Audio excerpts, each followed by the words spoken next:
Meeting is now streaming on Facebook.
Okay, Rima Hon. Yes. Okay.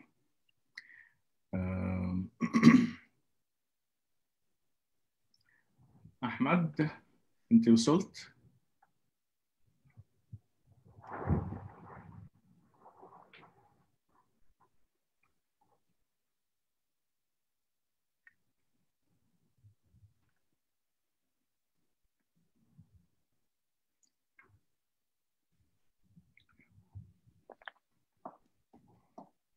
Tamam, people are coming in. This is a good sign. Moukhtar, if I give somebody this address, Amin wants to come into the session, can you just log on or do you have to do something fancy? They can just log on with the Zoom link. So That's if right. you forward the Zoom link, yeah, we are not afraid of being Zoom bombed. In fact, we welcome it. No, just kidding. You know, it happened. It happened in my class, Moukhtar. It was not fun for the students. It's kind of a shock. Yeah, I remember you got your own medicine in terms of interventionist art. Be careful how you enter. Exactly. Okay, I think we should, there's Ahmad in his office. We've got our crew ready. Great. So I'm very, very glad that we're having this conversation. It's an intimate conversation.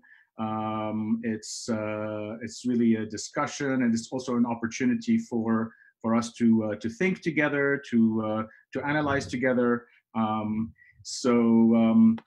Just a few words in terms of process. There's folks who have joined us via Zoom, and they're trickling in, but there are also people who are following us on Facebook. For those of you who are following us on Facebook, unfortunately, you won't have access to simultaneous Arabic translation. For those of you on Zoom, there is Arabic translation that is being provided under the German channel. So if you click German, you're not going to get German, you are going to get Arabic. And in terms of questions, if you are on Facebook and have any questions, please send them via your chat. We have Rana, who will be monitoring and selecting questions from there. And if you are on Zoom, please submit your questions via the chat period.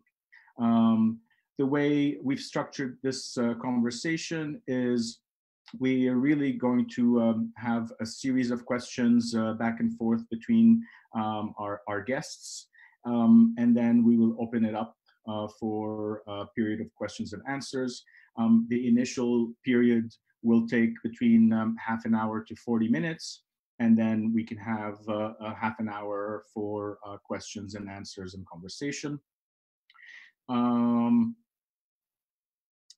In terms of again process, once we've heard from our guests, we'll give the folks who are part of the ACE program the opportunity to ask the first 2 to 3 questions, and then we will take questions from the broader audience. Let me provide a little bit of context about this conversation. This conversation is the final program, the final event in a series of workshops that take place under the Arts and Culture Entrepreneurial Program organized and managed by the Arab Fund for Arts and Culture.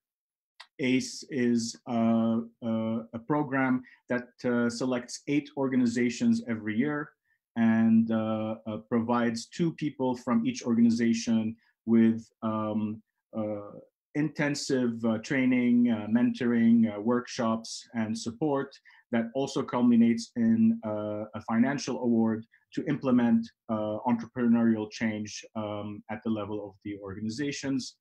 And we also have a group of folks who are seasoned arts managers who also joined the program this year. We call them co-pilots, and they are there to develop their skills in terms of mentorship and coaching and facilitation, as well as to accompany the program and provide feedback. I want to, you'll hear from Rima, who is the director of the Arab Fund for Arts and Culture. I want to thank Rida, who has been in charge of organizing the ACE program. I also want to thank Hiba, who is also joining us here. Hiba, who has been involved intimately with the program and who is now the executive director of the Arab Image Foundation. And I also want to make sure to thank the partners who make this program possible via AFAC in partnership with the Drosos Foundation and the German Ministry of Foreign Affairs. And I think that covers it all. Obviously, if there's any pressing matter, just send a message via the chat or raise your hand, and I'll try to be attentive to it. We have 4 pretty impressive people. Usually people I call on or I lean on in times of crisis, not only because they are fearless, but also because they are warriors. And warriors, not in terms of fighters, but people who worry a lot. And I find that trait extremely important because people who don't worry actually worry me a lot. But there's always this incredible sort of energy that I get from all of our guests today, which is a combination of introspection, worrying, concern, but also perseverance and dedication and visioning. So I'm really excited to have this conversation today. Everybody's bios have been circulated, but essentially Rima is the executive director of the Arab Image Foundation. I mean, of the Arab Fund for Arts and Culture, and Rasha Salti is a writer, a curator, and a film producer, film programmer, amongst many other things. Ahmad Attar is a theater director and a cultural leader and manager. who has set up some incredible organizations in Egypt and major festivals as well. And Greg Sholette, who is the token white person on the panel, is a dear old friend who is an artist, an activist, and a critic, as well as an educator who is a prolific writer on issues of social change and artistic activism and social justice issues. So I'm going to start with the nagging question, the problematic question that we all have been struggling with. And I ask it and as an opportunity for you to also critique this question, but also enter into the conversation that is about to happen. So Rima, let me start with you. And the question is for all four of you is, how are you doing? Hi, Moukhtar. Hello, everyone. I'm very happy to be on this panel with my great colleagues and with you, Moukhtar, as well, and those who had joined us via Zoom and Facebook. I mean, you're right. This has been a question that we've all been grappling with for the past few months. But I have to say that, I mean, this question has always been congested. It's never been a question that is easy to answer to or to reply to. But the difference was that we've been used for so many years to just be automatic and not to actually deconstruct this question, or actually not to relate it to how we are feeling, but rather it's just an automatic answer of I'm fine, I'm okay. And then throughout the conversation, things turn out not to be so okay when you get into the details. But I think that in the past period, probably since COVID, lockdown, and so many things that had happened afterwards, I think that probably I myself have been going through this feeling of experiencing some sort of a big change, a milestone, a certain transformation, something that is life-changing probably. And this is when this question came back to its nature, or just revealed itself as a complex question again.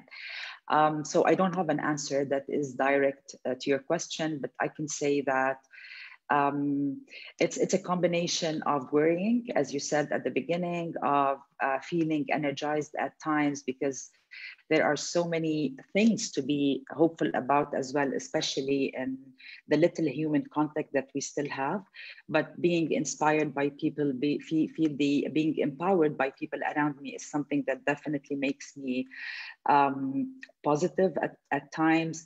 And at other times, it's also the feelings of schizophrenia a bit, in terms of what reality is and what we are doing, and how they are sometimes seem to be extremely connected, and at other times extremely disconnected. Probably thinking a lot of the words balance, gray zone, resistance, adaptation, the need to have the headspace and the mindset to also be able to reflect and observe, but at the same time being in a position where we have to make certain decisions and conclusions about a period of time that doesn't seem to be ending anytime soon. Yeah, so this is where I am. Excellent. Rasha, how are you doing? Hi. I am doing okay, considering everything that's going on. So as someone who works as a freelancer, working from home, the lockdown is not something different, that does not bring anything different to my life. But what I do miss, and what is terrible, and what I learned from the first lockdown, is that I miss people, I miss contact, I miss socializing, I miss sociability. And it's not about partying or going to restaurants. Of course, that's really important, but it's really about being able to be together with other people. And to be deprived of that, I think makes me a much less imaginative, interesting, nurturing, whatever, rich person. And so that's the immediate thing. The other thing is that I think we're in it for the long haul. I think that we have to prepare ourselves to this situation, to be in this situation for a few months. And the more I need to tell myself that, because I need to realize that it's not a matter of weeks, and that I cannot function on the notion of an exceptional situation. The pandemic has taught, I mean, things are so bad, between Beirut and the rest of the world. You worry about the situation at home, you worry about your parents, you worry about your nieces and nephews, you worry about everybody that you love and that is in Lebanon. I am generally somebody who worries and who functions as you described by worrying, but I've decided with this pandemic to always look for the glass half full, to basically really make sure that I don't lose sight of the small, even microscopic positive things that the pandemic has brought to our lives. The first thing is that I really listen to the birds much more nowadays. Of course, with the lockdown, cities become more quiet, so it becomes possible. But when you listen to the birds, it's not about just listening to their singing or whatever they're saying, but it's really becoming aware that you're one element of a set of other living forms. And I think that mind shift is something that this is the mind shift that we should all be making. That we live next to trees, that we live next to birds, and we're not more important. The trees outlive us anyway. We think that we write the history. We have history books to prove that, but maybe there's another history that the trees are writing in which we are a tiny element, and it's just we're not aware of that. Just this idea, this slight mind shift, is something that makes me smile in times of complete darkness and anxiety and not knowing what's going to happen tomorrow, especially tomorrow in the United States, but in the next day. I don't know if you were looking for an answer like that. There is no answer. That is the whole point of this question. Ahmad? ازيك؟ تمام، أنا خرجت من العربية وطلعت البيت. No, it's actually an important question. It's great to start. I wish the 1 million Zoom meetings we had started with questions that are more that personal and human. It happened that last year, exactly almost at the same time as now, or maybe early October, I had a serious health issue that I'm still dealing with right now, and that kind of before COVID kind of put things in perspective for me personally on the finity of it all, and how we're basically, especially in the sector, we're completely just wrapped in this time warp that never ends, and so that it kind of I started already before COVID trying to making changes and reflecting on the meaning of it all, and then COVID came and put me almost back where I started, in the sense that for me, I've always been very wary of the big monster hidden in the dark. That's just like something that really always triggered alarm bells in my head. When there's like always this when you hear these stories about like ومن الغلا ورجل مسلوخة and the Shrek and all this that are waiting to eat you up, and for me that's usually a front for, we want you to submit, we want you to, you know, to lay down and just say nothing. And I spent basically the 6 months in COVID professionally.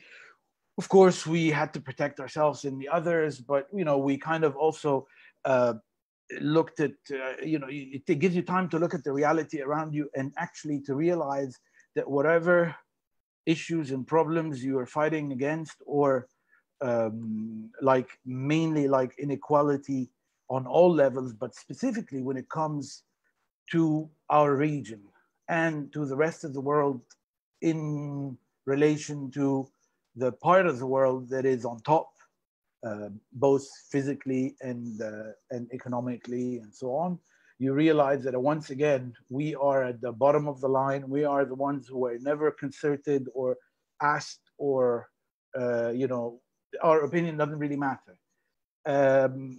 So this kind of also made me more angry at the fact that even in time of world crisis, the world is still acting so unilaterally, so inconsiderably to a big part of it. Okay? Some people make decisions, and regardless of the consequences that affect the rest of the world, we only look at the consequences that affect that part of the world only, and the others just can have to follow. And yeah, so that's where I'm at, and yeah, but we'll talk about that more later.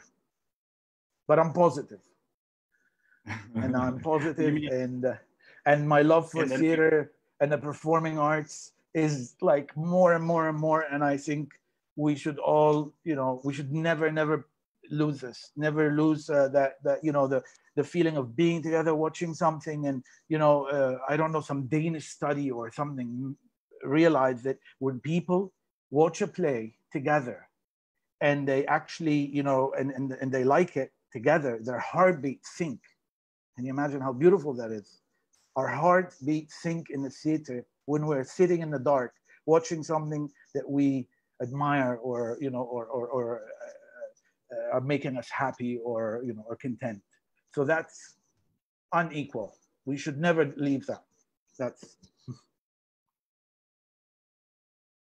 great. Thank you, Ahmad. Greg, how are you doing? So You're on mute. I'm doing good. Mook, thank you for inviting me to this. It's really terrific. Yeah, there's beautiful things everyone said. I don't even know how to follow up. The synced heartbeats, you know, the experience of hope in all this. Rasha's point about the trees, I like quite a bit, because as you can see, I've taken up like indoor gardening during this period. I can't say I'm very good at it. If anybody has some tips about some of these plants, just who's good at it, let me know. But some of them are doing all right, and that's kind of been good. Most of my time's taken up either with doing Zoom presentations like this. I suddenly am going all over the world. This has been an interesting phenomenon. Like everyone, I guess, who maybe wanted to invite me at some point suddenly is, because they can just do it very, very easily. You know, I tell somebody, oh yeah, I'm gonna be in Beirut tomorrow, and they go, how can you do that? You know, and yeah, Brazil's the next day, right? And it's probably at my age, it's a good thing I don't have to travel like that. The thing that I find the most impact really, though, how am I doing, is with my students. So I have both undergraduate and graduate students at the City University, which is a public school here in New York. And, you know, many of them are immigrant students, the first generation, you know, college students. We've told them they can get extra credit for voting, which may not even be legal, but, and I have students writing to me and saying, you know, this is the first time I've ever voted, you know, I just became a citizen, or what. So it's kind of wonderful in that sense. And meeting them on Zoom like this it's kind of a weird experience. On the one hand, you really feel disconnected, like you're not really in a classroom. But on the other hand, you get the feeling everybody's hungry for that interaction. And they appreciate even just these little tiny squares that we're filling up. So in that sense, it's almost like, you know, it's a tonic every week to be able to see the students, talk with them, just see how they're doing. many of them are having a very, very difficult time. They're in those kind of demographics that are really being hit hard by the COVID, their family members in particular. So it's all good. And obviously we're here, what can I say? We're collapsing into some kind of black hole. God knows whether we're gonna come out tomorrow in a different universe or not, or the same universe. We may not know for days. And I wish everyone here had a vote in our election, because obviously what happens does affect the world. And it's kind of frightening, because it is almost, I would say it's a continuation of really the Civil War of the United States from the 19th century. We're seeing it continue out at this point, and that's really, really terrifying. So worried? Yes. Terrified? Yes. Well, thank you all for sharing your perspectives and for also tackling this question in a different way. My introduction for which I didn't make, but in the description of the panel, I kind of collapsed all sorts of issues together. The pandemic, but also our political and economic reality, and all sorts of violence that we need to contend with at this time, just to sort of, because it does feel like an existential moment. I know that we often think of moments of crisis as being existential, and then eventually, we have, we organize our thinking and our motivations around them, and then the crisis moves away. But then the issues of inequity and political monopolization continue, if not solidify and become more concrete. So I want us to think about the pandemic as perhaps an emblem, perhaps as an opportunity for much broader and significant systemic issues that we are grappling with, and that we need to grapple with and reimagine in our sector as well. So let me start with Rima. A quick question for you. Given that you sit at this perspective of one of the largest arts and culture organization, which is also regional in the Arab world, what has been your diagnosis of the challenges, realities, opportunities facing the sector and the region today as a result of COVID, but also as a result of this complex reality facing the region? Well, it's been, Moukhtar, I mean, the things that we've been observing, discussing internally are also very much dependent on our exchanges and discussions with the artists, with cultural managers, cultural producers around the Arab region. And to be honest, I mean, with the start of the pandemic, no one was, I mean, considering this to be something that is going to take, even, I mean, with all the scientific opinions and the doctors that have been analyzing from the very beginning, but because it's something that has no precedence in our I mean, recent history, so we tended to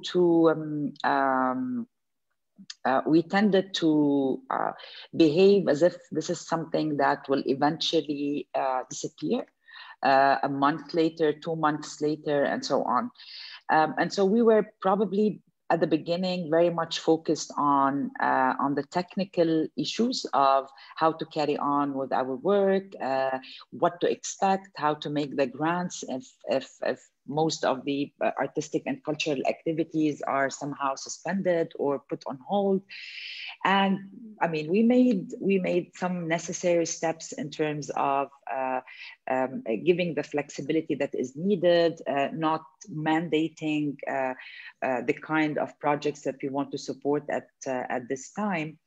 But I mean, moving forward with this, and in addition, of course, being in Beirut, it added layers of more difficulties and more things to actually process with the economic collapse, but also with the August 4 blast. I mean, all of these took us to a place where the questions became much bigger than just thinking of how to adapt our work to this new norm, or the new normal, as you had suggested as a title for this panel. And it became like more a moment of thinking in terms of, okay, so what is it that we can take away? I personally don't think that, I mean, COVID-19 will linger forever, and that I do believe that we will not lose the importance or our need to meet physically and to do things as we used to do. But the question now is, how is this experience going to change us as people? And what are the takeaways that, or what are the things that we can take away from this and carry forward as we continue to do our work?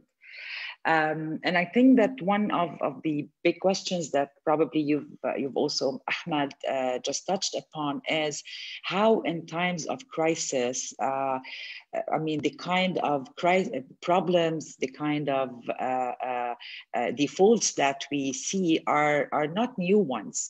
They're basically ones that had been existent and are just being magnified because it is a time of crisis. And so as an organization that is dedicated to supporting creative expression across the Arab region, the biggest question or issue that we had to somehow handle or discuss or work with is how to basically balance between our strategic vision and goals, and at the same time respond to a reality that is very harsh on the constituency that we support and that we service. And this question led us to a lot of internal discussions at the beginning, but also a lot with our stakeholders in the arts and culture sector across the region. Okay, so if we want, what is our role right now? There is a crisis that is affecting artists and cultural organizations and cultural players in ways that no one could imagine, and no one could even, imagine when it's going to end. And so it became imperative for us as an organization to step in such a time to give the kind of support that is needed and that is not being extended by the parties that should usually extend this kind of support. So the question of what is our role in times of crisis became, should we step in and fill this void that the public sector should be filling, or should we just stop and say this is out of our scope and we should not be doing it? And I mean, this is something that is still a question. It's still an open question.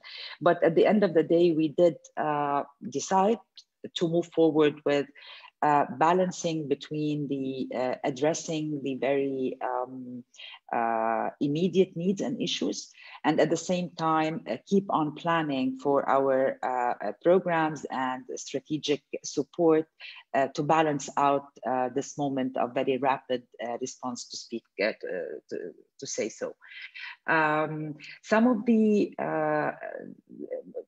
also challenges that we have as an organization that is very much dependent and prides itself, or we like to think of ourselves as an organization that listens a lot and that is very much guided by the needs on the ground, by the gaps that are there, and also always wait for a certain moment of rightness to actually do a specific program. So we take our lead from the people on the ground, from the artists, from the cultural players.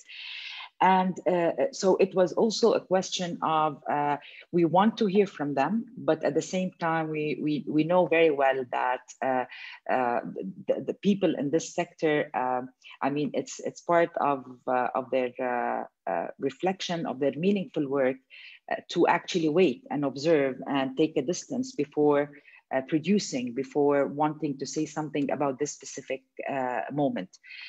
And so, I mean, we didn't know exactly what to expect. We were just as excited and open to see what we are going to expect in terms of new projects, new proposals, and we are still in this process of discovering this. But one thing that we are very keen on at this moment in time is to just be aware of not deferring long-standing structural issues, long-standing inequalities to digital solutions. So speaking of mobility, speaking of, or lack of mobility, speaking of the need of audience access to culture, I mean, these are issues that has been there for a long time. And now to hear sometimes certain supporters or certain culture players saying that this is the moment to solve such issues because now we are all connected online, or now we can find our audiences by turning our work online, is something that is worrisome for us. So for me specifically. And so I think that it's at this moment in time, it's really very much open to making ourselves comfortable with the fact that we are in a gray zone and that it's not an either or. I mean, it's very important that we don't fall into this binary of having to do everything in person or moving to the online mode for everything, because I mean, this is something that nobody should rush. We should not be rushing. We should not be pushing ourselves to make such decisions. And more importantly, we should not be pushing artists or culture players to make such decisions right now. One final thing probably that I would like also to highlight is I think that there is an incredible sense of solidarity in the arts and culture sector across the Arab region. I think that the level of solidarity that had been exhibited, the ideas for people to come together, to discuss, to stand in solidarity with each other is just something that also proves that this sector, despite its vulnerability, despite its always being stranded as a sector that has to prove itself, to prove its importance and its urgency, it did really become, I mean, show us a huge sense of solidarity in times of crisis, which is something that I find extremely heartwarming. But the need again to have networks for exchange, for solidarity across the Arab region is another issue that came up again. The need to rethink probably structures of production. What does it? How do we produce, and given the kind of economies that we have in the region? To think of alternative structures, but also not in a way that brings back residues from previous ideologies and previous times, but to be able to come up with new perspectives. I mean, probably these are very demanding kind of things that we are putting on the table now, but it's probably also a moment where everyone feels that there is a chance to rethink things. Great, thank you, Rima, for this diagnosis and giving us a sense of what's going on at the regional level and also your own assessment at Wafaq. Greg, if I can move to you next. You know, we speak today of the new normal, and I've used that title, you know, in part in a sarcastic manner. Is there anything new about what we're experiencing right now? I mean, you know, what have you been thinking about in terms of you know, realities, conditions, possibilities during this period? I know that you think about these issues all the time, and not just during the pandemic. And so, you know, you've been someone who has put their finger on issues of power and structures inequity within governance in general and decision making in general in our societies. So where are artists now? What can the arts or establishment be doing to sort of like dig deeper into this issue of inequity and opportunities as well?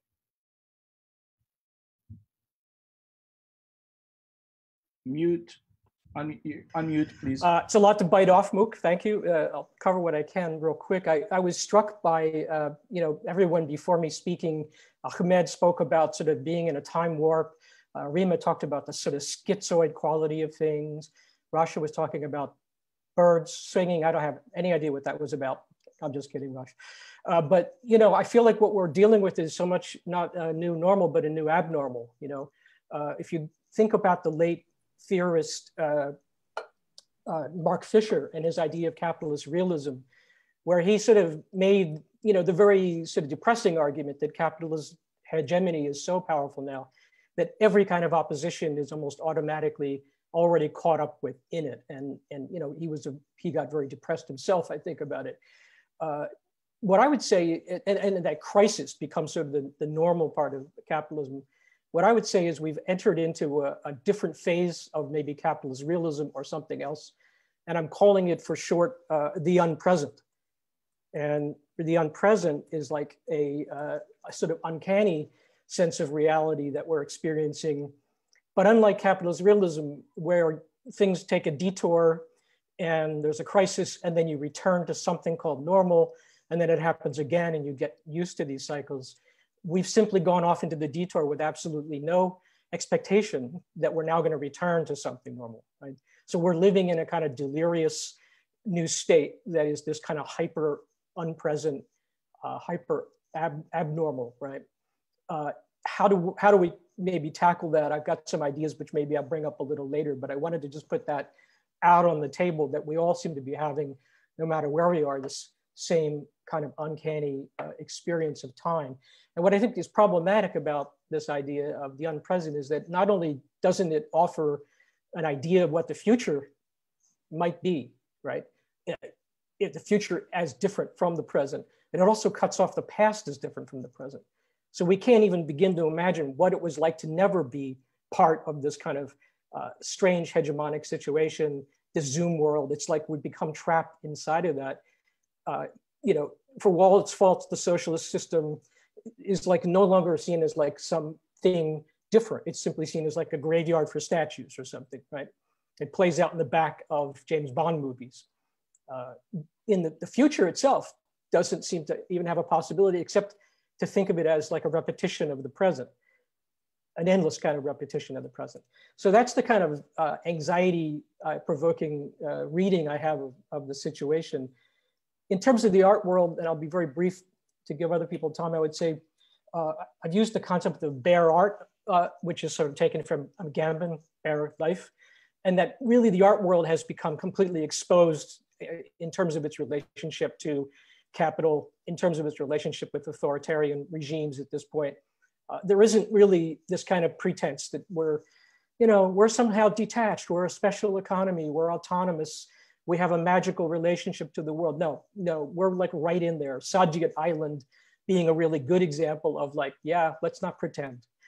So we are in that sense exposed. It's kind of a bare art world, 65 billion euro art world. On the other hand, being in that sort of like register means we also have the ability to sort of react in a different way, openly, in a kind of really performative way. And you see this, I think, happening all over the world with artists working very tightly with activists everywhere. Black Lives Matter, the Takedown Monument movement, and so on and so forth. So in that sense, I think it's quite interesting, and that maybe tears a little bit of a hole in this idea of the present. There's possibilities. Great, thank you. Exactly where we should be thinking about the bigger issues of political philosophy that govern us, really, or that in a sense castrate us from being able to really be impactful. So to be developed further in the conversation. Rasha, let me turn to you.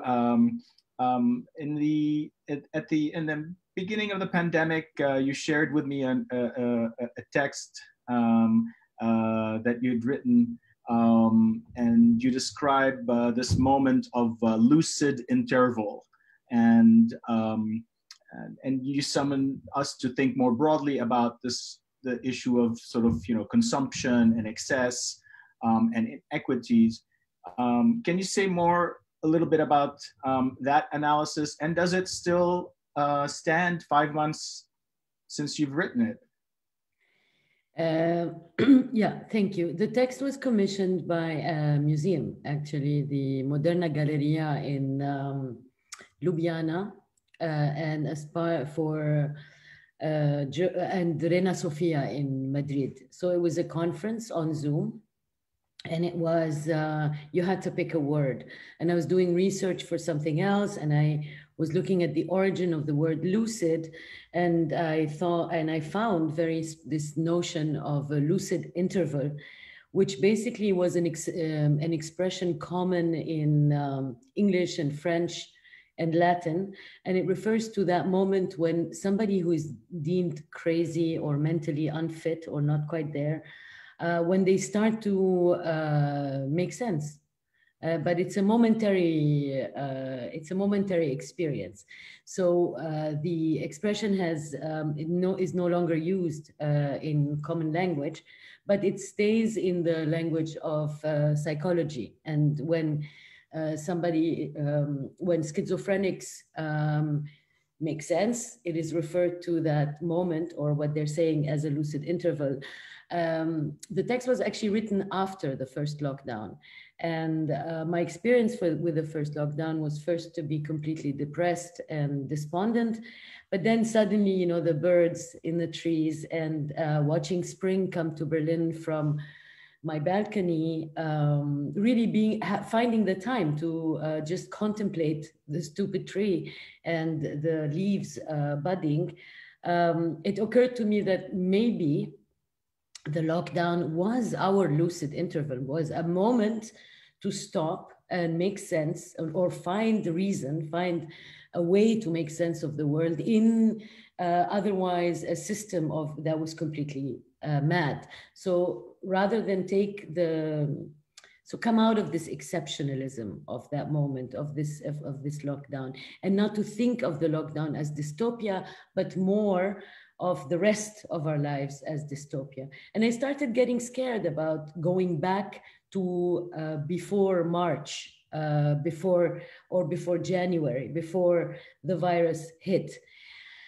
I do think that the way we live can easily be described as an age of excess. And because the economic models that are imposed on us are continuous, non-stop growth, because economic indicators have become far more important than the actual measures of well-being of societies.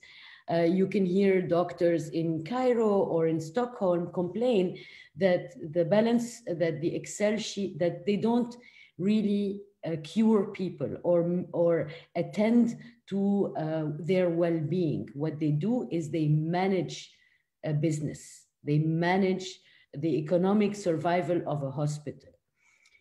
The two things that completely fell apart in Europe are the educational system and the healthcare system. Why? Because they were gutted. What is beautiful about this pandemic is that the notion of essential work has been completely reversed upside down.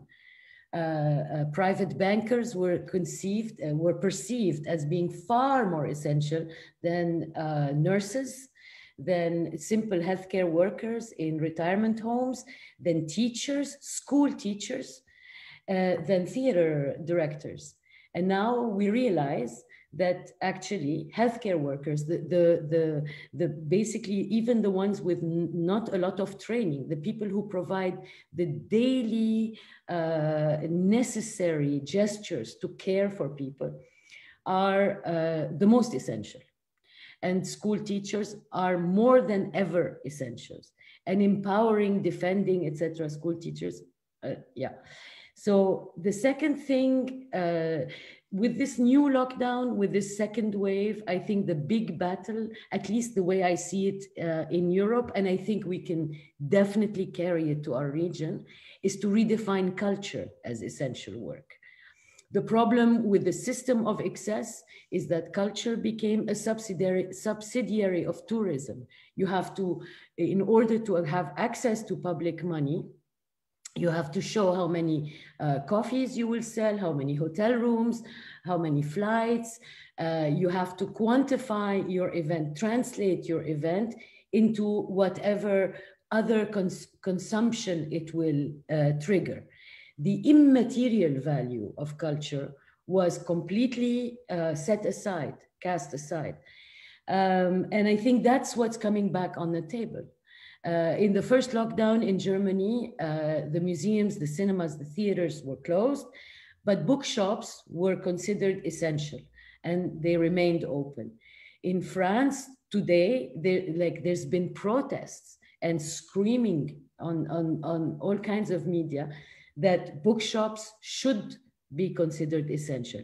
Eventually, the other arts will be considered essential. For example, in the second lockdown, theater people have been allowed to rehearse. Whereas in the first lockdown, there was, what I'm trying to say is that there is a consciousness that the system, the way it was, is not sustainable and cannot work. Governments so far have reacted in perfidious ways. Some have extended support to the most vulnerable, and it's not enough. And they have extended the biggest support to big corporations under the guise that they are key sectors of the economy. The economy stands on them. What has been clear is that working from home is not efficient, is actually not the solution, because workers get depressed, they feel isolated, they are disoriented, and as long as you can't, if they have kids, the kids have to be in school for them to be efficient, meaning this utopia of the digital world is also, like that illusion is also bust. What we need to do, we have, I think, a unique opportunity to do two things, because the condition that the pandemic has created affects everyone, affects China, affects Zimbabwe, affects Sweden, and affects Argentina. The means and the tools and the resources that each country has to defend itself are very different. But the fact that we are all dealing with the same condition, I think, is the first step towards seizing an opportunity to imagine ourselves in the world in a completely different way. And for the first time, I think, we have something to give. We, the people from the South, people whose governments have always betrayed them, have always neglected their public school system, their public health system. We have ways of surviving in a building, and then on a street, and then on a neighborhood. We have the only way we have made it so far is because we know there are informal solidarity networks that tie us together, that help us survive. And these informal solidarity networks are the only thing at this moment saving society and saving people. They are paradigmatic of the cultural world, of the world of arts and culture. The other value that I would add to what Rima said, and maybe what Greg said, is the notion of care. First of all, the origin of the word curate includes care. But in the art world, the way we have turned to each other is through care.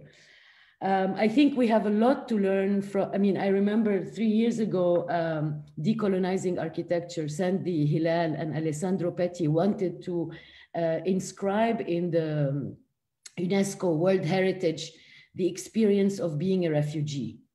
So the experience of the Dheche camp near Bethlehem, meaning the knowledge that you acquire, the immaterial knowledge that you acquire from being in a refugee camp should be recognized in the world patrimony of culture. this is the moment when these knowledges are incredibly important. And it's our moment to foreground them. The last thing I will say is, I mean, I want to talk a bit about my experience with a small organization in the region that I think has been dealing with these things in a beautiful way. Technically, it is a network of independent art house cinemas and independent film labs and independent festivals, film festivals. It's across the Arab world. It's called NAS and AAS. For the past few years, we are experimenting with two things. First of all, we are a network. So we have this notion of sharing resources endemic to our DNA. But for the past few years, we've been experimenting with a different way of sharing resources through regranting. And the decisions, the way the decisions are made in the distribution of resources. We have tried to protect the autonomy of each member of that network, all the while sensitizing each member of that network to the needs of the other, and created a sort of horizontal structure within an organization that is bound by solidarity and responsibility. I think this is one of the ways in which this kind of model will be useful for thinking about survival. Film festivals in Europe that basically competed fiercely to claim films and to claim resources, EU funds, whatever. During the pandemic, it was incredible to see how they started talking, they shared knowledge, they shared concerns, and suddenly caring for the filmmakers became a priority. Caring for their employees, they understood that their survival was predicated on caring for their institutions, caring for their other film festivals, and for the filmmakers. This is one of the reasons why arts and culture are not our essential work. We have essential expertise, essential knowledge. We are able to sail through this. And the last thing I will say, which was in my essay, you cannot imagine the HIV crisis, living with the HIV crisis, how societies learn to live with the HIV crisis without poetry, song, film, theater, and literature. The arts and culture will teach people how to live with pandemic, how to imagine another world. We are as important as the virologists. Thanks, Rasha. We kind of jumped into upcoming questions, but this is a phenomenal perspective. Greg gives you thumbs up. Ahmad, let me go to you. So in your personal work as a theater director, you know, the most constant, the common theme or issue of struggle or of morality in your work is often a critique of power structures, whether they be authoritarian, patriarchy, patriotism, and the agency of the individual to withstand and to push back and to carve out space of dissent against those power dynamics. Where do you think, what can artists offer in light of the current situation, which is not just the pandemic, but an even more complicated set of inequities where power dynamics have been consolidated even more in our times? And where can meaningful, engaged art go in this coming period, or what advice or what fantasies might you have for engaged art moving forward in this complex moment? Thank you, Moukhtar. It's really great being here with all of you. They're all old friends and great minds. So it's just kind of, it's really inspiring to hear everyone speak. You see, as you said, I somehow I have an issue with power. I know where that comes from, but and again, I'll go back to my Bobo in the dark, analogy. Basically, I always believed that artists have the possibility of looking beyond everyone else. Okay, I don't necessarily think of artists as more important than other factions of society, but their real thing, the real power they have, is that they could see beyond the image, beyond what's there in front of you. They see further in the future, or in depth in the present, or the past, and that's their power. That's what they bring into the table. That's it could be a dream, it could be a dream for tomorrow, a vision, or it could be a deeper understanding of today or yesterday, which helps the collective in moving forward. And this is what I expect of artists, including myself now, especially in times like this.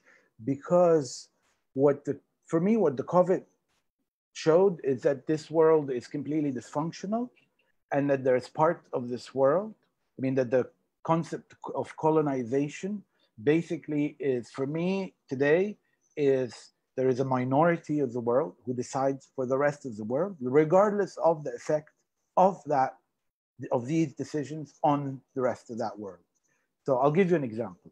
Of course, being in my apartment, Cairo or Egypt wasn't really confined. Let's just face it.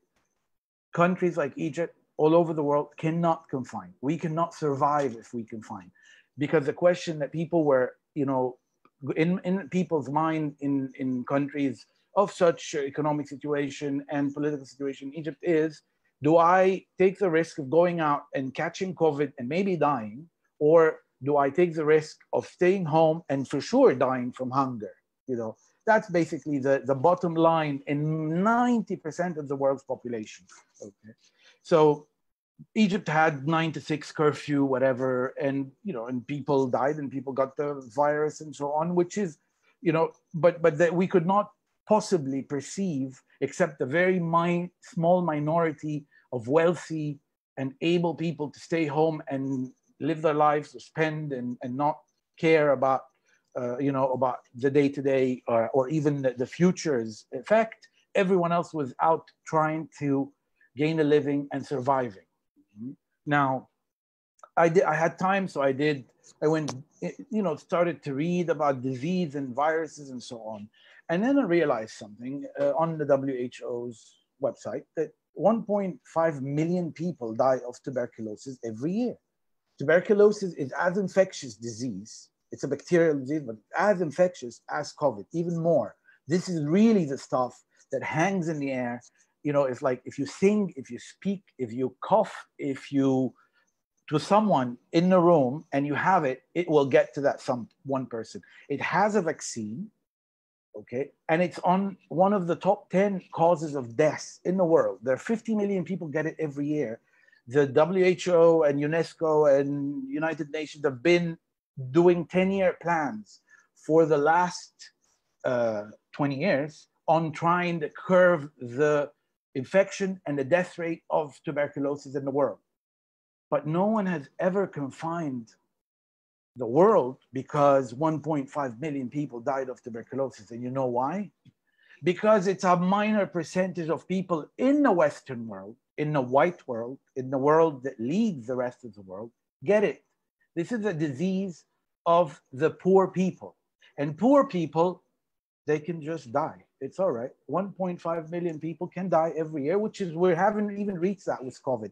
I'm not trying to minimize COVID or to say this is a conspiracy or whatever. I'm just saying that you know, when you look at numbers from UNESCO and United Nations and the World Bank about the poverty level in the world, we're talking hundreds of millions of people will fall into extreme poverty. 100 and something, 50 million people will fall into extreme poverty. Hundreds of millions of children in poor countries are not going to get an education. It will definitely curb and affect their future and their chances, of very minor chances of them making it somewhere. And all of this because of what?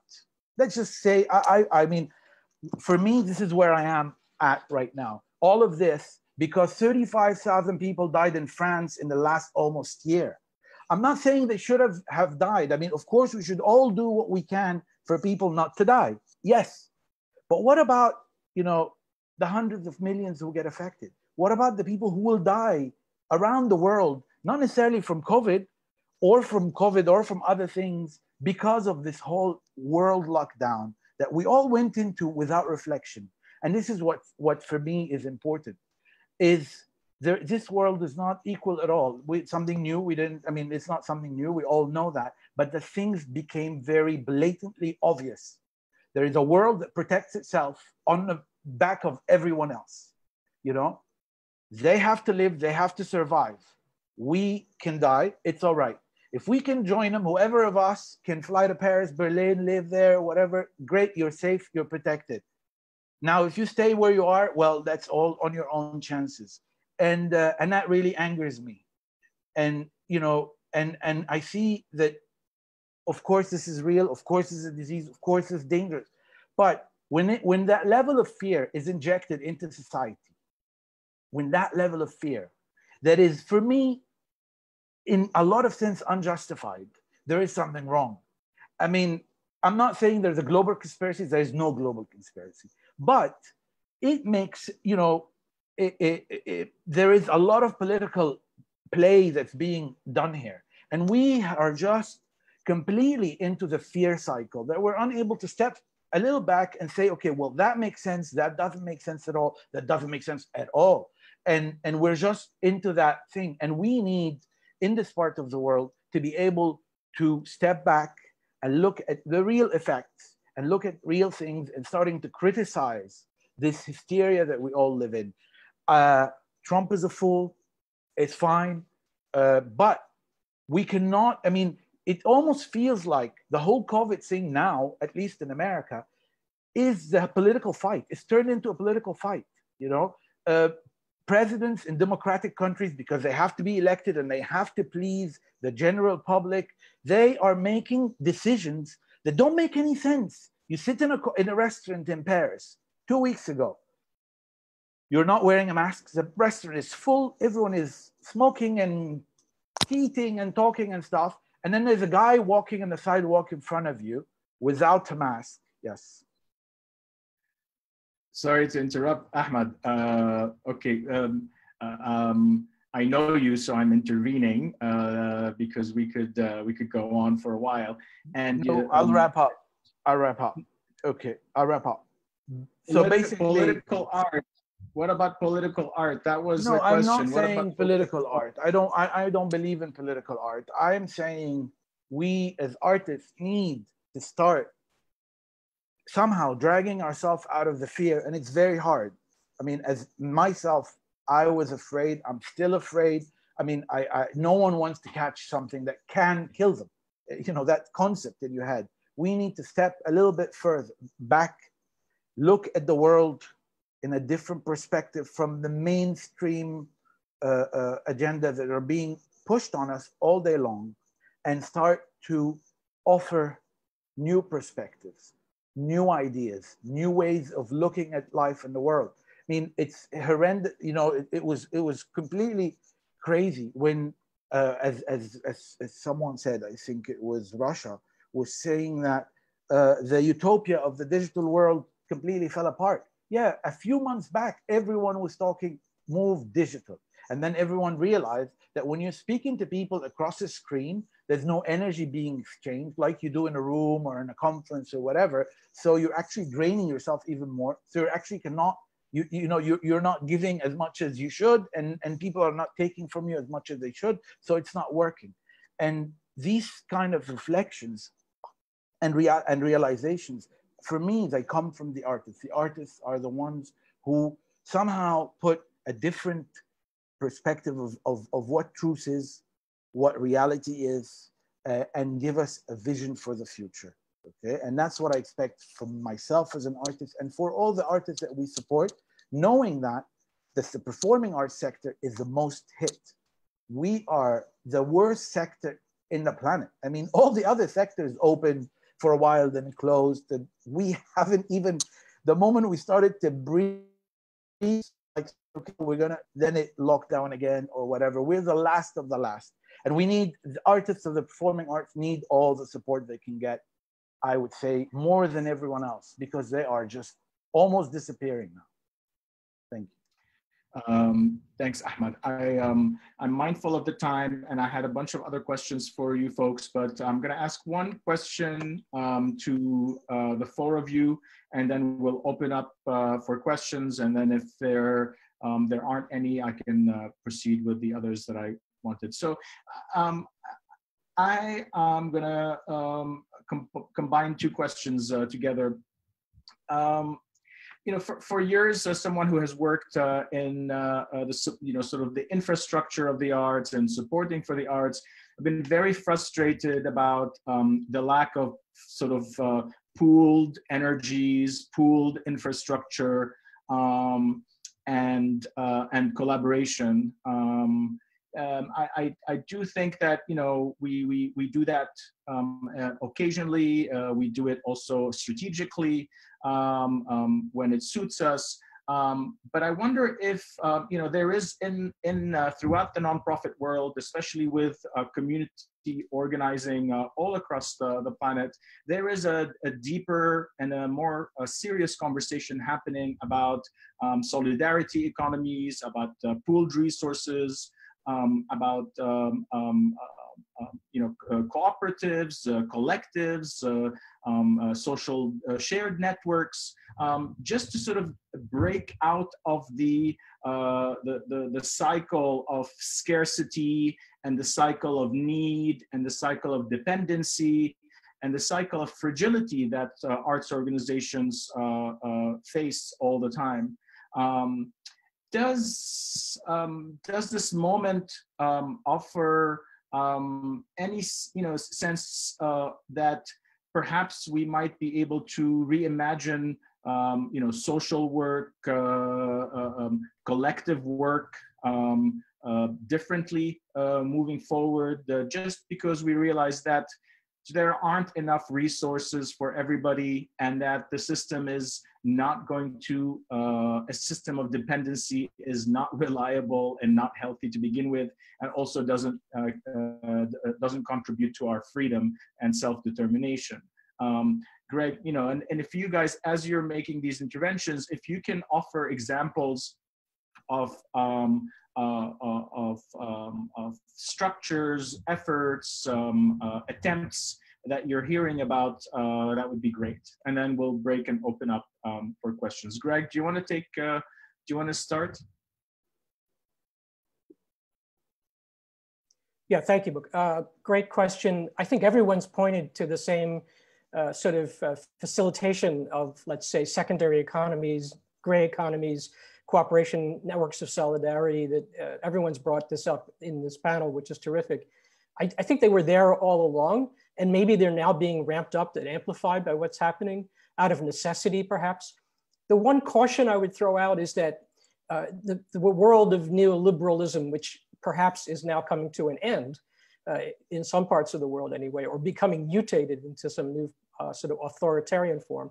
But the world of neoliberalism and entrepreneurship that it swept in about 40 years ago, you know, allowed for, it sort of took up all of that sort of slack space, all that gray space, all of those things that people were doing, those cooperative projects, those collectives, and it has actually started to build it into its own infrastructure.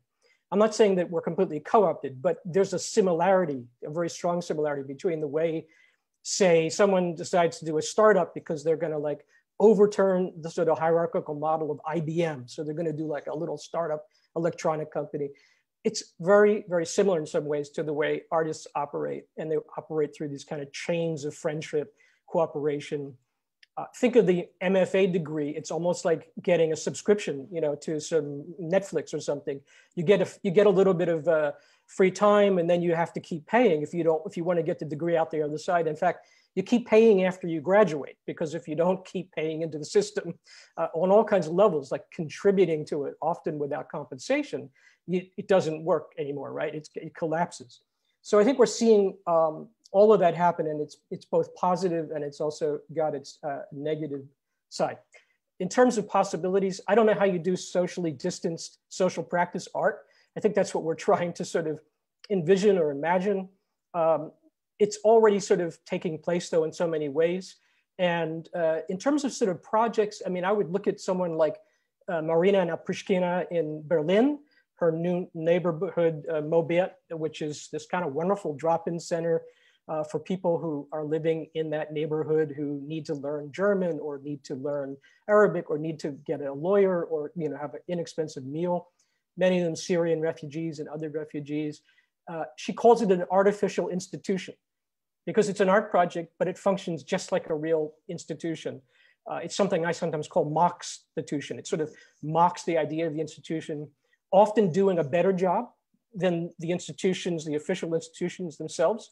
And these are really sort of like imaginary para-institutions or art projects. So Marina Naprishkina, I think of Sally Docks in Venice, doing fantastic work. We just did a conference there the other day. And you know, keep an eye on what we're doing here at CUNY with Social Practice Queens. We're gonna transform it into something else very soon that tries to reach across inside the city university system with people doing interdisciplinary, socially engaged or social justice arts, and almost create kind of a shadow university within the university, because the actual bureaucracy is just so, you know, out there. But we've been finding ways to try to reach across this very complicated landscape in this particular moment. I think that's good. Again, I think this electronic online learning and platforming, it's really the dream of the corporations. They're winning this in that sense. And certainly the education institutions are super happy because they were hoping to transfer everyone online at some point anyway, or most people online. And so now they've got it done for them thanks to a non-living thing called a virus, right? A replicating non-living thing has changed everything we're doing and actually given them the dream ahead of time. So now we have to find the chinks and the cracks and the little places that we always inhabit and work together through in this new system, and make it, you know, make it possible to sort of do something resistant and sustainable. And I hope we can do that. I'm just going to jump in super quickly. I think one of the things, I mean, you know, during the first lockdown, Emmanuel Macron gave a speech, the French president. He gave a speech and he said, I need to reinvent myself. We all need to reinvent ourselves. And he didn't mean it, of course. None of these politicians mean it. But I think he said it because his advisors, his pundits, etc., could sense that it was something that collectively was expected or that people aspire to. And I think this need, I can see, I work in media, I work for Arte, I listen to the radio all the time and I read 100 newspapers. And I can tell that whatever used to be pushed away as the discourse of marginal, lefty, crazy economists has moved much more to the center. And that the perceptions of the South and what the South has to give to answer to Ahmad has changed completely. The last thing I will end with is a beautiful example. One of the museums that is owned by a private corporation that is called the Zeitz MOCA, the Zeitz Museum of Contemporary Art in Cape Town. Cape Town, which is still very much a city where you can feel racial segregation. The museum is in the waterfront development, which is just for tourists who want to spend money on shit imported from China. And it's all, there's nothing special about that place. It looks like nowhere and everywhere. And this museum, which has been built on some rich man's collection, has been trying to forge an identity for itself as a museum for contemporary art in Africa. After the pandemic, they changed their program. And what they did was first a conference on radical solidarity. That was brilliant. And second, they exhibited people's, the art that people made during confinement. It's not, it wasn't a statement about the quality of the art. They just sent out calls through community, through the networks of the community. People came and brought the art and I think these kinds of gestures reconnect the social fabric and break a lot of barriers between museums in places that are perceived as economically not accessible. It allowed people to claim a space in the museum. I say this because I know the director and she's a very good friend, and I really admire that she was able to convince her board to do this. They had planned an exhibition of the works of Alfredo Jar. I mean, you know, like very big names in the world of art, and this shift, I think, is a very courageous shift. Yeah, I think that I would end with the story, but I would say, Moukhtar, that there are networks. There is continuous communication between small arts organizations, not the ones that depend on the Ministry of Culture, but independent arts organization in the region. And I felt it with NAS. I have the opportunity to see it firsthand and to intervene in it. These conversations become actions in dire times, in times of catastrophe and disaster. And I think we saw it in Beirut. Yeah, Rima can perhaps talk about that. Rima, what are your thoughts, please? I mean, Rasha and Greg had already mentioned a lot of the points. I probably will reiterate some and give some examples from the direct context where I'm sitting right now. I do agree that informal networks, collectives, networks of exchange do exist all the time. Our obsession sometimes of regulating things might spoil the kind of organic efforts that are being put into the cultural work across the region. And I think that this somehow is a bit reductive of the so many efforts that had been done over the past few decades. But I think that it's really a question, Moukhtar, of allowing the time for these kind of collaborations and crossovers to happen organically. And I think that in our position as a grant making and supporting organization, we have to be extra careful in terms of not steering things in any way just because there is money or there is a power dynamic at the end of the day. And once you bring the financial aspect into that, I feel that it might spoil things before they are ripe. But I can speak more directly about what has been happening in Lebanon since October 2019. I think that discussions around pooling resources, around collaborations, around having common spaces, having a cultural hub that hosts everyone. I mean, these kind of discussions and has been, I mean, on the table probably since the beginning of the 2000s. And nothing of that materialized in a way that can be a case study.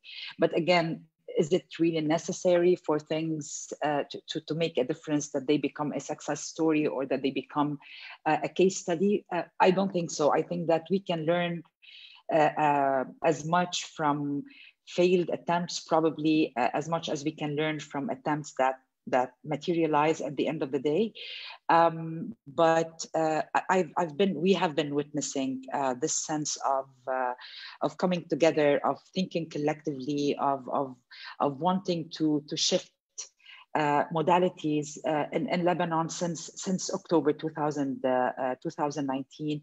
We've had a previous also intervention as AFAC, as part of the North Africa Cultural Program, by supporting regional collaborations between the 5 countries of North Africa and with the rest of the Arab region. And we are also very excited to see what will come out of that. I think that the need for collaborations, for pooling resources at this point in time is also very much connected to an act of resistance, because once we are feeling that we are isolated, we are not allowed the chance of doing these kind of collaborations, we automatically thrive for that. And we're sensing things happening on the ground in Lebanon right now at the level of subsectors, but the cinematic world, the people in theater, the people in music, but we're also seeing that there are collaborations that could happen across different sectors. The discussion around, for example, cultural heritage, even the built one, in relation to culture production, in relation to bringing back the whole cultural and social fabric in Beirut, specifically after the blast. These are things that are happening around us, and I think that the question will still remain as it used to be probably before COVID and before what happened in Beirut, is that developing meaningful collaborations, developing meaningful connections really needs time.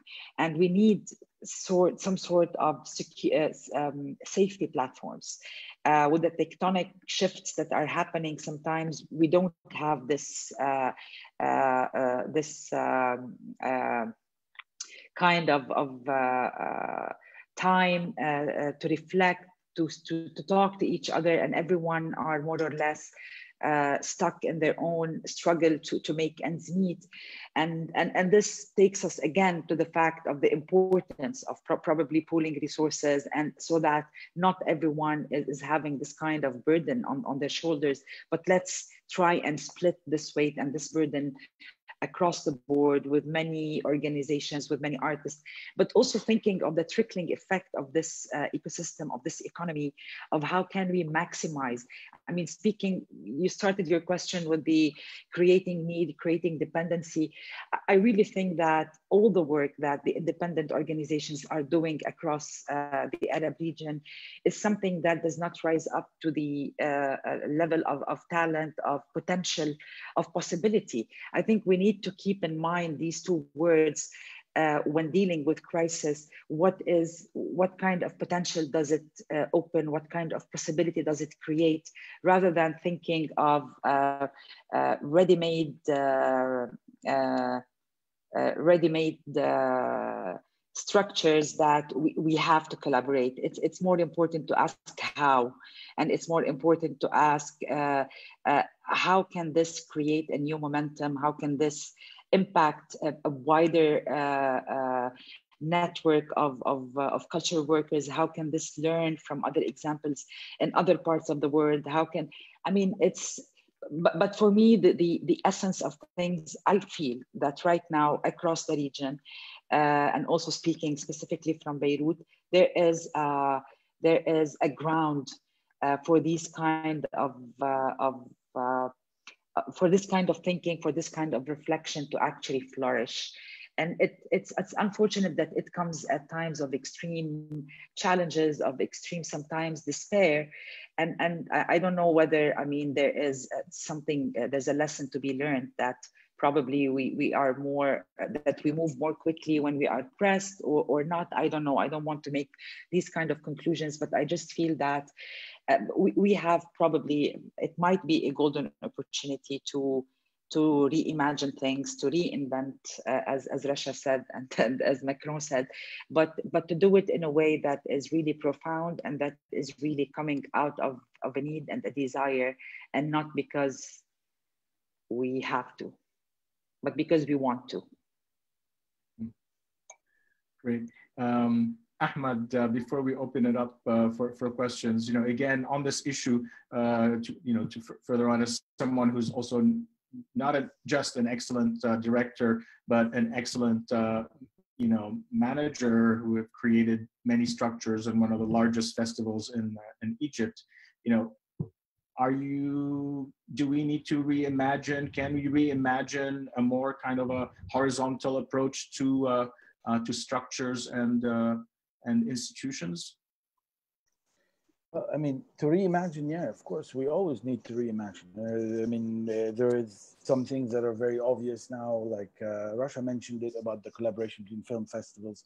It's something that needs to work and that needs to happen in the festivals and theaters. They always jump on the one piece and they want to show it first and everything. And so you can fly to Hong Kong with a 20-something company to show for 2 nights, and then 3 months later you're going to fly to Singapore to do the same exact show. Or you can go to the States for 5 nights in Washington and then pack and go home, and the cost is huge on the environment, on the theaters themselves. So all this needs to be rethought, and I hope that this will come out of that crisis, because it will give. There's obviously issues to look at, but that said, I am very concerned, always been very concerned about this whole issue of sustainability. Again, something that is imposed on us by the thinking minds. Okay, I'm a bit paranoid, but that's how, let's be sustainable. The art world, the underground, non-commercial art world is not sustainable. That's simple fact. The performing arts world, the performing arts sector that is not selling hundreds and thousands of tickets for $300 and more a night in a big Broadway or West End or Boulevard theater is not sustainable. That's the reality of our art form. And the whole sustainability issue, for me, is very crucial, because I'm saying that I run institutions here in Cairo, in a city that has no subsidies, that has in the last 5 years fallen from the radar. It's almost like we had this monster jump on our head, and then we were told by everyone else, well, guys, you know what, we've supported you long enough, you deal with it now. So I've seen organizations that have been there for 20 years close down, and we've seen all the kind of support from around just kind of left us. In spite of that, I have 2 organizations that are self-sustainable. One is renting rehearsal spaces, and one is renting office spaces for artists. But that doesn't mean that the independent art sector should be self-sustainable. You cannot ask a performing art company that is working in a specific format with a specific vision in mind to be sustainable. And that's exactly what Rasha was saying, the immaterial value of things. I think this is what needs to be changed. We need to reflect on the hundreds of thousands of dollars being spent on parties in Cannes and Venice, and the art fair in Basel, and in China, and in whatever. This is where the obscene money goes. It's not the poor artists who are doing very important and very demanding and very influential work in off Broadway in New York, or in the suburbs of Cairo, or in Turkey. These are not the guys who we should start to look and say, oh, you guys are not sustainable. You guys should be making more money. We should, if the change should happen, it should happen in the art sector, in the big art sector, the art sector that has, how much was Damien Hirst's piece, the last one? Obscene. This is obscene. How much money was spent on the latest Avengers? Obscene. This is where the obscenity is. It's not the small organizations that are fighting totalitarianism, obscurantism, terrorism, all the isms in the world, and the stupidity, and whatever, and segregation. And then we come to them and say, oh, you guys are getting $200,000 a year. Oh, you need to be sustainable. You're spending on, 10 artists and and 5 workers who work their butt off and have no social security and no health insurance and work 12-hour days and then have absolutely no future if this organization closes down, but let's be sustainable. No, we are as important as the hospitals and as the educational system. And the capitalist world has just injected all of us with these words, entrepreneurship. I can't even pronounce it, I'm sorry. And sustainability. And no, the art sector, the performing arts sector, the underground sector, the alternative sector is not sustainable. And it shouldn't be, because it's in its DNA. It's that gripping for the stars when you have just a little bit and you're going to get to the stars. It's not about money. It's never about money. It's about other values and other things that you add to the society and that inspire people, hundreds and thousands and hundreds of thousands all over the world. So I would say, let's, take a step back. Let's unite ourselves together in saying, what are the real obscenities in the art world? Where is the money spending with no value, with no consideration to anything, to environment, to human dignity, to the art world itself? We should incite artists to refuse for their artwork to be sold for hundreds of millions of dollars. They are not bankers. Damien Hirst doesn't need to sell his piece for that much money. And if he does, then he should donate 90% of it to, to charity or to art sectors who are in Brazil and in Argentina and in South Africa and in Egypt and everywhere else. He should give money to AFAC to give it to other artists. That's what should happen. That's what we should be talking about and asking them to do. It's great to look like the great benefactor, George Clooney and, whatever, who cares about the world. Cares about the world, my ass, You live in a bloody Lake Como in Italy, in a $20 million house or whatever. You have another house in LA and one in New York. And, what are we talking about? Where is this? What's that? Thank you. I draw the line at George Clooney. He's untouchable. Okay. No, this is, I think this is just, it gives us, the input here is really great, because what we're talking about is that, and what I do sincerely believe in is that we need to organize and hold accountable or shame or dismantle or push back in some kind of organized political way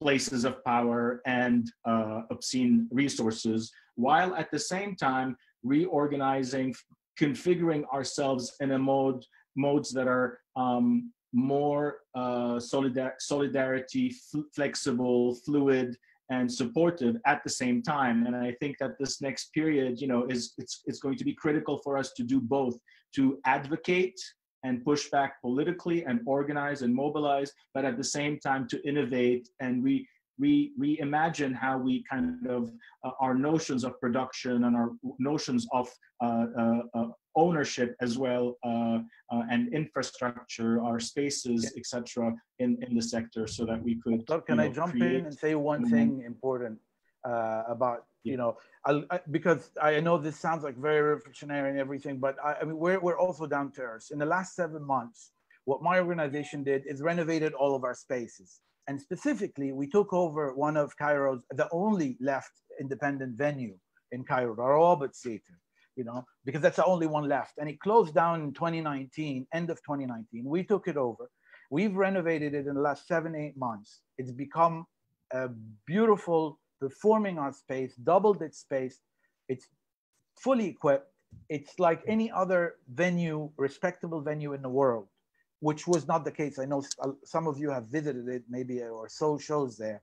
Okay, that dump is no more there. Okay, that dump was the only resource for these artists. We've made it into a properly respectable, respectable to the artist, not respectable like, you go in a tie and whatever, but respectable, you come in as an artist, you feel respected because the place is equipped and it's well maintained and so on. We're right now getting licenses from the district and the government and whatever, which is, could take a little bit time than the renovation, but we're getting there. And I'm saying this because what we would love to do is we want to put this to the use. When this last place closed, what we said as an organization was, this will be the end of the performing arts sector, because that's the only place available for everyone to come and perform. And that's why we took it over, not because we want to just have another space. It's definitely not in Egypt with the censorship and all the stuff that goes on. But I'm saying that because, we definitely need to organize ourselves to shame, as you said, and cry out loud, where are the discrepancies, where is the obscenity? But we also need to work on the ground as organizations who have the means and possibilities, and empower the artists, because at the end of it is to empower the artists. That's the only reason we exist, is to give them the means to work respectably, properly, and with as much freedom as possible within very difficult contexts. I mean, I know it's very weird to say freedom in Egypt, but that's what we try to do. And I think that this is what we should be all focusing on in the next period, especially that the artists have gotten hit the worst in all of this. They're really the worst, So visit Robert next time you come to Cairo. Hopefully. Great. We're looking forward to seeing how you're gonna turn it into a shared space. Okay. Any questions from folks on here? Rida, do we have any questions from Facebook?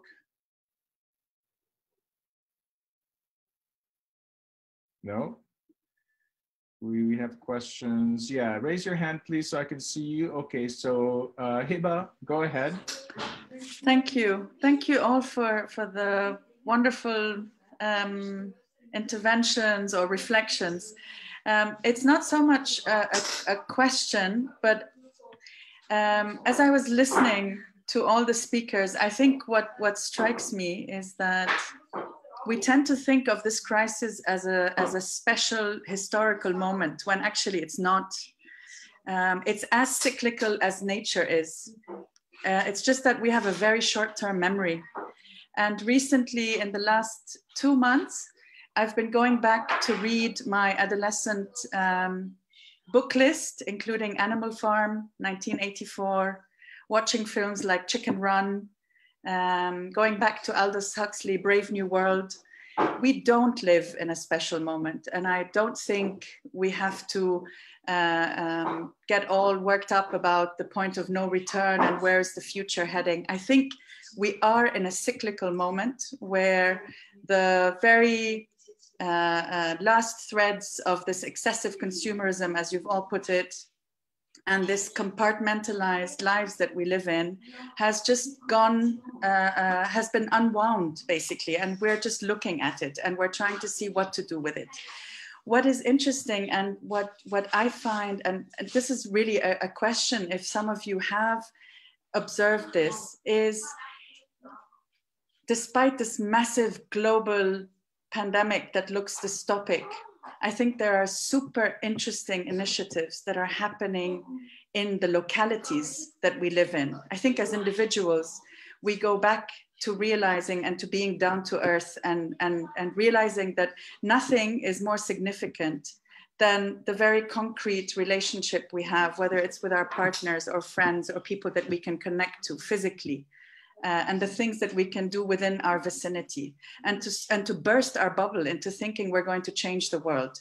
I think this is, for me, this is the first realization. And out of this, I've seen and I've observed in the last 7 years, so this is not just a pandemic, but it's more a reflection of the context in our region, and I speak specifically of Lebanon. There have been artists, architects, permaculturists who've come together to form like communities that really look like human communities, what we used to be in history, before we were told you're the architects and you're the artists, and before we come up with this divided notion of sectors. And this is a moment, for me at least, I find interesting to go back and see how is it that we can invest in initiatives that bring back these sectors, that bring back the diversity of what we are and what we can offer. Because art is not something on its own. And cultural work is not something that happens in a void. It happens in nature with the birds and the trees. And it happens because we're reeling against power and excessive power. And then the other point is, what I find frightening and what scares me is not so much that I'm going to die from COVID. I actually got COVID and I survived. And I'm one of those asymptomatic people, and I believe in herd immunity. And I think this is the direction the world should take. And in line with what Ahmad is saying, there's so many other pandemics that we should be seriously worried about if we are to talk about equity and to think about equity in the sense of the world of the North and the South. But what frightens me is the encroaching power of those in power. And I think, and this is again, I don't care if it's conspiracy, but what I think is happening is that the vaccine is in the making, if not out already, but it's being retarded, it's being held back, because what is interesting for those in power is to see how societies react. What is our capacity to react? What is our capacity to comply? Sometimes like sheep, because authorities require us to do things they're telling us to do. And because I realized when I went to do the test, that by doing a COVID test, you're giving away secrets of your DNA. This is information and data that is unprecedented. And those in power and those who want this kind of information can do so in the shortest time possible in history. And this is the frightening part. Everything else is really cyclical. Just that. Thank you, Heba. Sorry to have raised my hand. Important stuff, helpful stuff, and hopeful. Anyone else in this group?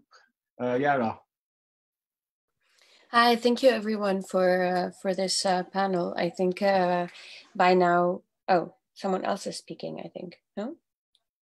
No, okay.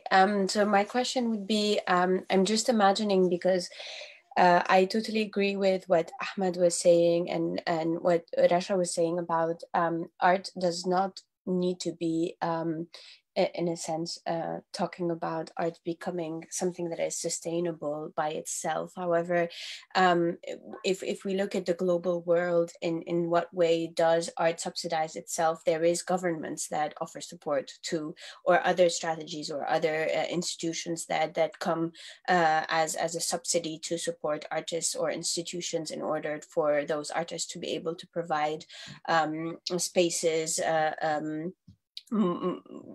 money to be able to pay rent and survive, etc., and money for the project. So my idea is, in lack of those kinds of subsidies, what ways, because basically if those subsidies are not there to cover for that cost, mostly what happens is that the price of the ticket for the audience goes up. So I'm thinking about what kind of audiences are we trying to embrace within that art. We're talking about political art that's trying to, and of course is extremely important to be able to reflect or change or interact with society. However, when the prices of those tickets are only being available to a certain social class that is very high middle class and not to the entire social strata, then how do we cover that that emptiness and that gap in order for funding to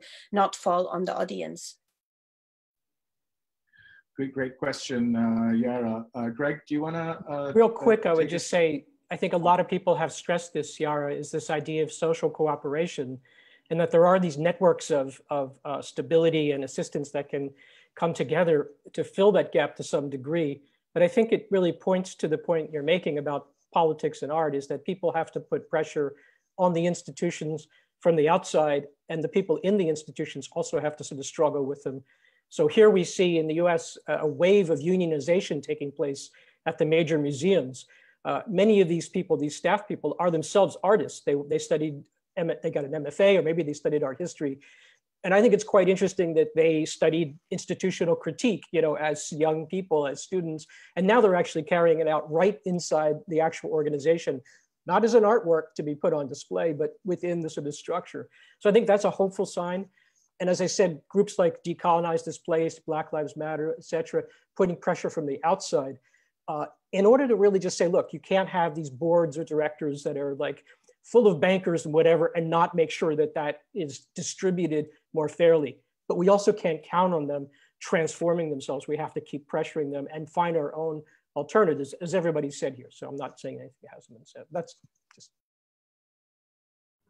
Also, I think during the pandemic, it was insane to see the number of films that were made available by filmmakers, distributors, film festivals, etc., for free, and the books. Like I don't think I've ever downloaded as many PDFs of books for free as during the lockdown.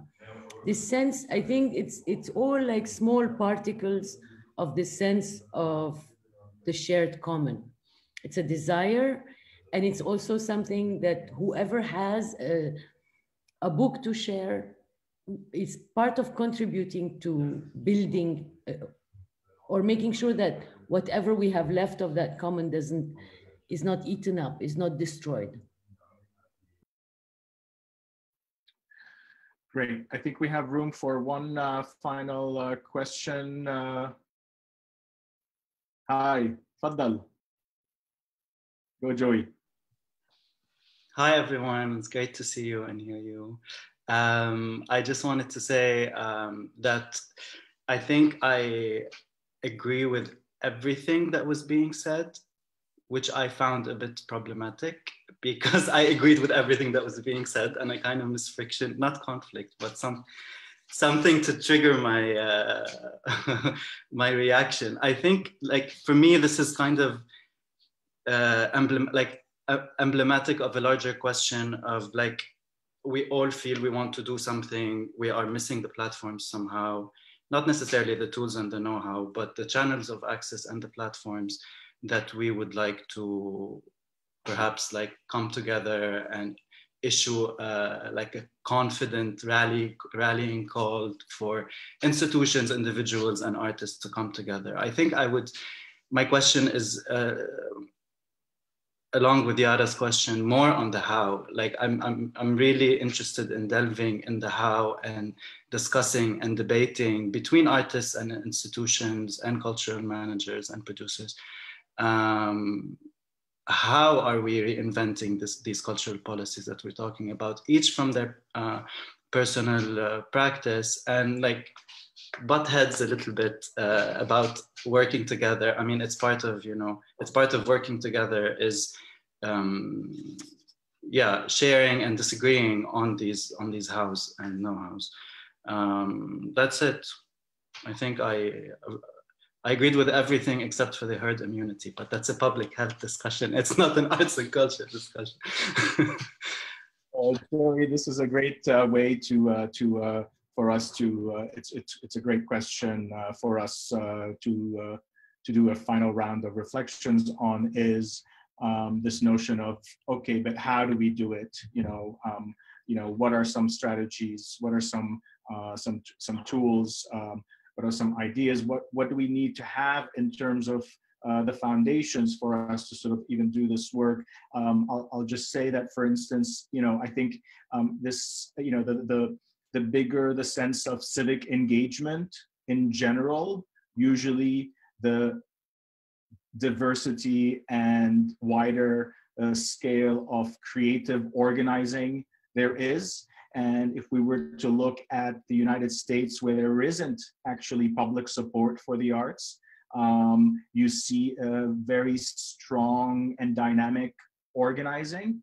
And there is an entire field now that is emerging, which is called cultural organizing. And we need to kind of look at how other movements and how grassroots movements have organized themselves efficiently and successfully on so many issues, and how can we as well, I think, in the cultural sector, learn, modify, tweak to see how we could sort of organize platforms, because organizing is not only a function, a positivistic function, a pragmatic function. It's not just an organizing function. It's also by organizing or committing to organizing, ideas are shared and space is crafted, and a shared place and sense of values are also created. And I think it's very difficult to create something when we are in isolation or in our separate spaces. So people need to get together to create a project that then manifests itself in a pragmatic way. But I'll just offer this as a final round of remarks. Perhaps we start with Greg, Rasha, Rima, and Ahmad, and then we conclude there.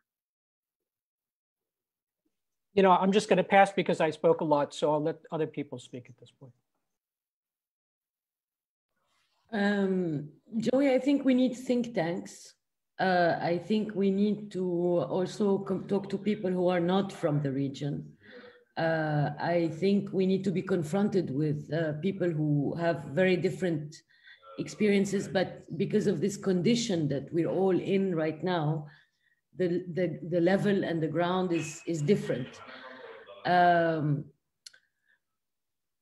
I think we should make sure when we are talking about sharing, I'm not going to say content because it sounds almost crass, but I'm saying the survival of artists depends on monetizing artistic production. And if we can separate this equation in such a way that the distribution of artistic production does not threaten the livelihood of the artist, that the artists and the producers are sustained, and whatever we are producing is disseminated, this is something that will contribute to democratization, to bringing us closer together, to pushing the boundaries. I think a lot of it happens informally, with people pirating films, with people pirating books, but there's a problem with dance and theater and the performing arts because they are very elusive and the documentation is very rare and it doesn't circulate. But otherwise, I think there is a thirst and a curiosity that's been always there. This is a moment where we can, yes, mobilize forces to push it further. I also think this is a moment to invade public spaces, but I haven't been subjected to the Lebanese police, only to bullets, but not to the police. But I think this is a moment when space being confined is a problem, but going out into the public space to retake the public space is maybe a way of being together without putting anyone at risk. I just have one thing maybe to say hello. I just think like the notion of hegemony that was mentioned in this whole conversation, I think is a crucial thing to think about at this moment. I feel like we produce a lot of forms, but not all of them are maybe well adapted to our situation, whether the artist or art could exist without a market or not really. I mean, these aren't only like theoretical question, they're also, depending on a lot of real day-to-day conditions we're facing like in here. And yeah, I mean, the only thing that worries me is that all of these neoliberal and like capital strategies always find a way to to retake over everything. So I feel like, and if we, small meetings, cooperative thinking, more of networking, like how could we solidify our presence maybe, or our continuation? I think these are questions that could also bring some places. I can also probably share something to Joey's question. I think that what we've probably all mentioned is that, or what we are somehow pretty sure of, is that there is a ground for this kind of discussion to happen. I think to be able to find ways to implement these kind of steps or to speak about a wider access to culture, I think we need experimentation. We need to experiment with different projects, different notions, and we need the space and the support to do this kind of experimentation. I think we might also need to widen our definition of arts and culture, or players that could make a difference in this arena. We need entry points who are not necessarily part of our direct ecosystem as artists, cultural producers, cultural managers. And we need a lot of trial and error, but also a lot of very contextual experiments. So we speak of an Arab region that has probably a lot in common. Lack of infrastructure is one of them, but we are also speaking of different contexts of countries that many of us have not visited. And within those countries that we might have visited, towns and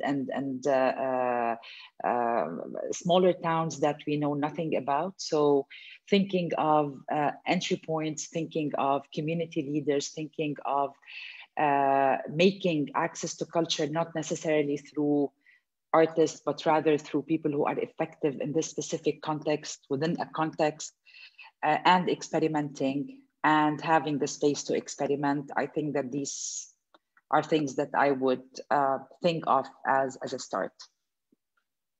Super, you just wrote the policy brief, Rima. I think we have some concrete stuff for us to actually work on.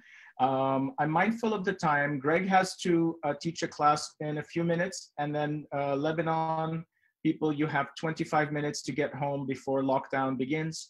So Noor, you have 30 seconds maybe to make your intervention. And then Ahmad, if you have anything to add, and then we'll wrap up.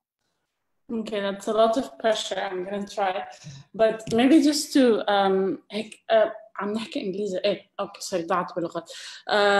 So just to continue a little bit on what Rima was saying is that I think that the direction in that direction of experimenting, but the thing is that always I feel that having the space to experiment and to try things out is constantly in conflict with actually having the time and the space to do so. Or even when there's, and I feel that the need might be towards going towards actually mass movements across the globe in the sense, for example, the whole, what was it, cancel everything, pay everyone, for example, that happened during the lockdown. Like something like that would have its effect in a place where we're not talking about a sector that's that precarious and where the livelihood of people is this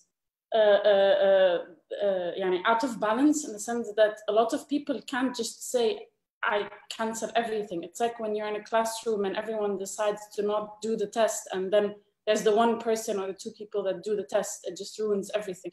So like, how do you actually today within the system go towards something on a mass scale that actually has an effect?